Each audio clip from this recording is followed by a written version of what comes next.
Вітаю, мои сябры. Ну что, продолжим читание жахлівіка пісьменніцы Кацярыны Хадасевіч-Лісавой пра тое, як ціхі вечар стаў страшнай гісторыяй, у якой да палонных гасцей пісьменніцкай хаты з'яўляліся прывіды з аповесці пісьменніка, а сам ён, оказывается, госці утаропіліся ў люстра. Паводдаль за кустамі стала нешта бялець. Разглядзець, што ці хто гэта, было немагчыма, але яно рухалася, гойдалася. Цімур ссунуў бровы, намагаючыся ўбачыць, што там хаваецца між кустоўя, і ўслых згадаў: «Думаеце, гэта здань таго дзіцяці?» «Тата, знайдзі!» Зноў рэхам праляцела па наваколлі. Усім стала неякавата. Раптам з процілеглага боку нешта зашапацела, і 4 пары вачэй перабеглі з люстра на праём дзвярэй. Саламяны павук зацята кружыўся. Даша падабрала пад сябе ногі і ўсхліпнула: «Ахоўнік папярэджвае, здані з кнігі ідуць сюды!» Яўген глянуў на нізкія цёмныя хмары і запытаўся: «Можа, навальніца гэта і не так страшна? Паехалі адсюль!»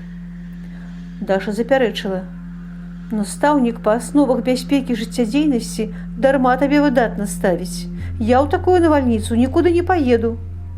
«Тата!» Зноў пачуўся дзіцячы голас.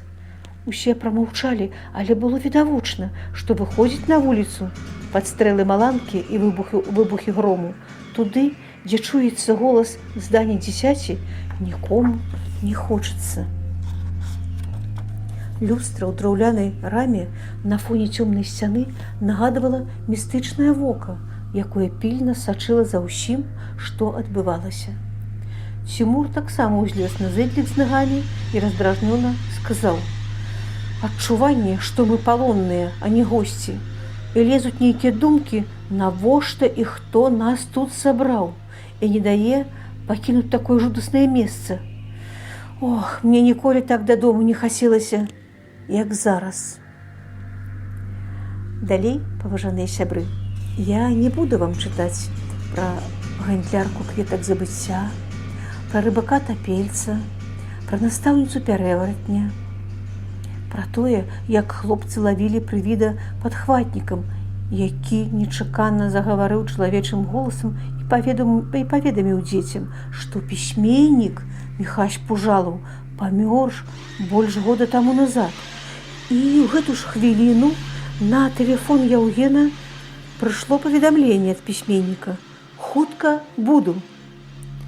І тады Яўген выказаў страшную здагадку. Пісьменнік-нябожчык наўмысна сабраў нас тут, хоча пакараць школьнікаў, якія не чытаюць яго творы. Але хачу зазначыць, сябры, што напрыканцы твора ўсё праясняецца. Але ж я хачу захаваць інтрыгу, шаноўныя слухачы, каб у вас з'явілася жаданне прачытаць увесь гэты захапляльны жахліўчык. А я пачытаю крышку яшчэ. Яўген вырашыў тут і зараз усё высветліць. З намі ўсё зразумела. Мы звычайныя школьнікі, якія паленаваліся чытаць. А цяпер, калі ласка, раскажыце пра сябе. Хто вы насамрэч? Містыка пакуль не адступіла, але пачала раставаць, як ледзяная глыба, якая скавала нас жахам. Як вы тупануліся тут і чаму? Ксенія Андрэевна усміхнулася і пачала свой аповед. Я не раптоўна завітала сюды. На гэтым хутары я праводзіла кожнае лета свайго дзяцінства. Вельмі любіла бываць у свайго прадзеда Міхася. Цяпер і вы ведаеце яго. Гэта пісьменнік Міхась Пужалаў. Жэня ўцяміў: «Дык гэта вы мне пісалі ў садсетках ад яго імя?» Ксенія Андрэевна стрымлівала смех і паглядала на Адар'ю. «Гэта я», прызналася Даша і раскрыла таямніцу. «Я таксама праўнучка пісьменніка, але ў класе пра гэта не расказвала.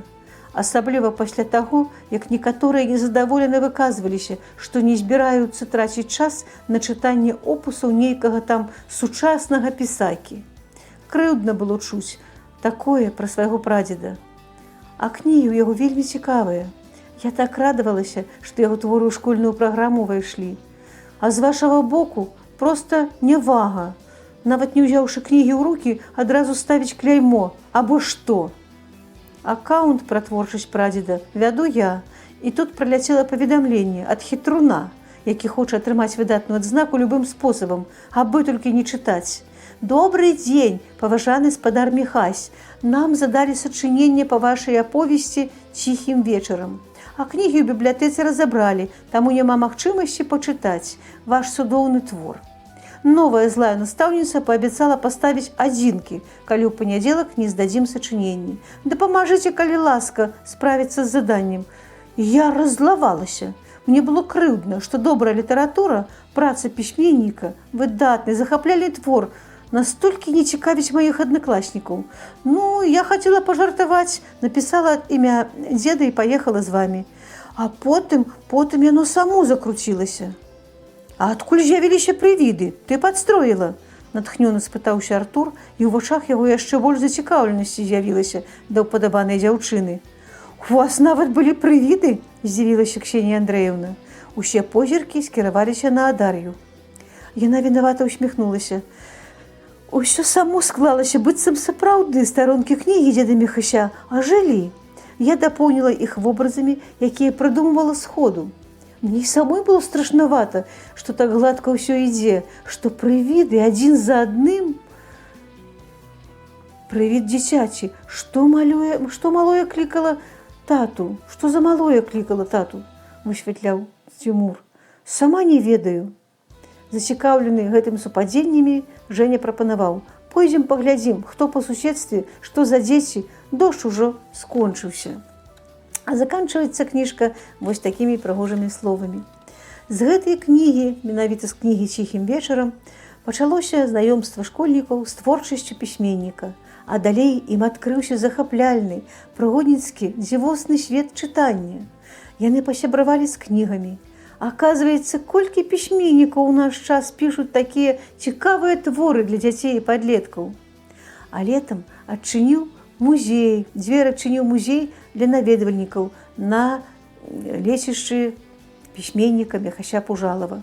Прымала іх Ксенія Андрэевна, цяпер супрацоўніца гэтага музея, а яе вучні з радасцю ёй дапамагалі. Размеркаваўшы ролі, ладзілі інсцэніраваныя экскурсіі. Сцэнарый складала Дар'я, якой несумненна ад прадзеда ў спадчыну дасталася творчая фантазія. Сустракалі гасцей музея і гандлярка кветкамі забыцця, і рыбак-тапелец, а галасы дзяцей, якія блукалі, вадзілі наведвальнікаў па квесце з пошукам кніг. Эксклюзіўны нумар быў для тых, хто ціхім вечарам заставаліся пазней.